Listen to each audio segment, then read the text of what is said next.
ನಾಳೆ ಚನ್ನಪಟ್ಟಣ ಉಪಚುನಾವಣೆ ಫಲಿತಾಂಶದ ಹಿನ್ನೆಲೆ ಮತ ಎಣಿಕೆಗೆ ಜಿಲ್ಲಾಡಳಿತದಿಂದ ಸಕಲ ತಯಾರಿಯನ್ನ ಮಾಡಿಕೊಳ್ಳಲಾಗಿದೆ.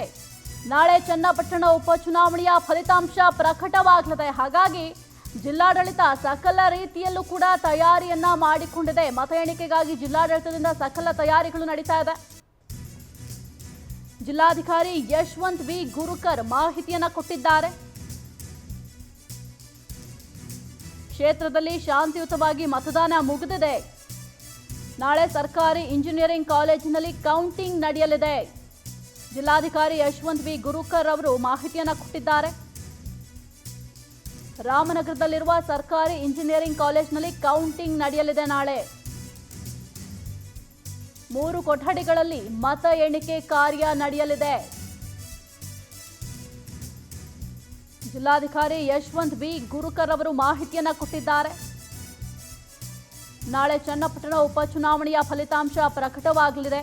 ಹಾಗಾಗಿ ಮತ ಎಣಿಕೆಗೆ ಜಿಲ್ಲಾಡಳಿತದಿಂದ ಸಕಲ ತಯಾರಿಯನ್ನು ಕೂಡ ಮಾಡಿಕೊಳ್ಳಲಾಗಿದೆ. ಜಿಲ್ಲಾಧಿಕಾರಿ ಯಶವಂತ್ ವಿ ಗುರುಕರ್ ಅವರು ಮಾಹಿತಿಯನ್ನ ಕೊಟ್ಟಿದ್ದಾರೆ.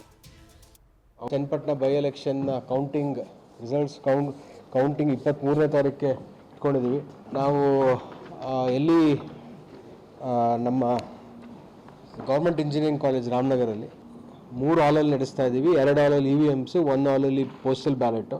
ಒಂದಿಷ್ಟು ನಂಬರ್ಸ್ ಹೇಳ್ಬಿಡ್ತೀನಿ ನಿಮ್ಗೆ. 2,06,886 ವೋಟ್ಗಳು ಬಿದ್ದಿದೆ ಟೋಟಲ್ ವೋಟ್ಸ್ ಕ್ಯಾಸ್ಟೆಡ್. ಇದರಲ್ಲಿ 466 ಪೋಸ್ಟಲ್ ಬ್ಯಾಲೆಟ್, ಅಂದರೆ ಮುಂಚೆನೇ ಯಾರು ವಯಸ್ಸಾದವರು ಇದ್ದಾರೆ ಮತ್ತು ಅಂಗವಿಕಲ ಇದ್ದಾರೆ ಅವರಿಗೆ ಕೊಟ್ಟಿದ್ವಿ. ಅಂಥವ್ರು 466ರಲ್ಲಿ 457 ಜನ ವೋಟ್ ಮಾಡಿದ್ದಾರೆ. ಸರ್ವಿಸ್ ವೋಟರ್ಸು 47 ಜನ.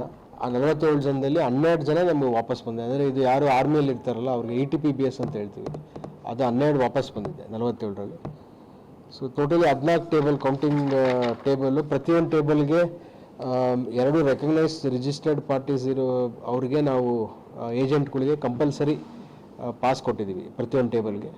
ಯಾರು ಇಂಡಿಪೆಂಡೆಂಟ್ಸು ಮತ್ತು ಬೇರೆ ಪಕ್ಷದವರು ಅನ್ರಿಜಿಸ್ಟರ್ಡ್ ಇದ್ದಾರೆ ಅವರಿಗೆ ರೊಟೇಷನ್ ಬೇಸಿಸ್ ಮೇಲೆ ಪಾಸ್ಗಳನ್ನು ಕೊಟ್ಟಿದ್ದೀವಿ. ಯಾಕಂದರೆ 31 ಜನ ಅಂದರೆ 31 ಇಂಟು 14 400 ಜನ ಹಾಲಲ್ಲಿ ಇಡಿಸಲ್ಲ. 400 ಜನ ಅವರಿಗೆ ರ್ಯಾಂಡಮ್ ಆಗಿ ಮಿಕ್ಕಿದ 27 ಜನಕ್ಕೆ ರ್ಯಾಂಡಮ್ ಆಗಿ ಟೇಬಲ್ ವೈಸ್ ಕೊಡೋಂಗೆ ಮಾಡಿದ್ದೀವಿ. Channapatna by election counting results counting 23ನೇ ತಾರೀಕಿಗೆ ಇಟ್ಕೊಂಡಿದ್ದೀವಿ.